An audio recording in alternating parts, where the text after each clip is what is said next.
Hi friends, நான் உங்க விஜய். நான் இப்போ ரீசெண்டா நம்ம தனுஷ் டைரக்ட் பண்ணி அவரே ஹீரோவா நடிச்ச இட்லி கடைன்னு ஒரு படம் பார்த்தேன். அந்த படம் பார்த்தோன்னே எனக்கு ஒரு சில குழப்பம் வந்துச்சு. அந்த படத்துல அவங்க ஒரு கிராமத்துல ஒரு சின்னதா ஒரு ஹோட்டல் வச்சிருப்பாங்க.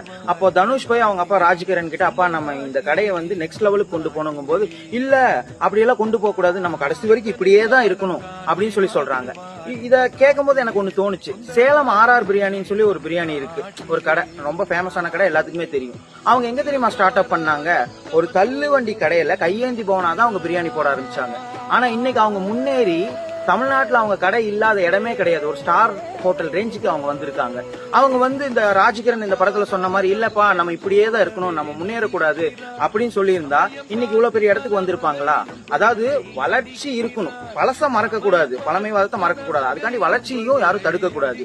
அதே மாதிரி இந்த படத்துல என்ன சொல்லியிருக்காங்கன்னா, குலத்தொழில ஆதரிக்கிற மாதிரி இருக்கு. இது எப்படின்னா அமெரிக்கன் பிரசிடென்டோட அப்பா ஆப்ரகாம் லிங்கனோட அப்பா செருப்பு தைச்சிட்டு இருந்தாரு. அதுக்காண்டி ஆப்ரகாம் லிங்கனும் செருப்பு தான் தைச்சிட்டு இருப்பேன்னு சொல்லியிருந்தா அமெரிக்காவுக்கு பிரசிடென்ட் ஆயிருக்க முடியுமா? அப்துல் கலாமோட அப்பா மீன் பிடிச்சிட்டு இருந்தாரு, நானும் மீன் தான் பிடிப்பேன் அப்படின்னு தான் அப்துல் கலாம் இவ்வளவு பெரிய சயின்டிஸ்ட் ஆயிருப்பாரா? அது எனக்கு என்னமோ ஏத்துக்கிற மாதிரி இல்ல.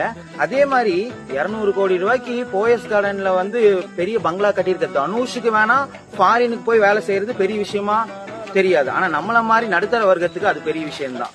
அதனால எனக்கு இட்லி கடை படம் பெருசா ஒர்க் அவுட் ஆகல. அவ்வளவுதான் ஃப்ரெண்ட்ஸ்.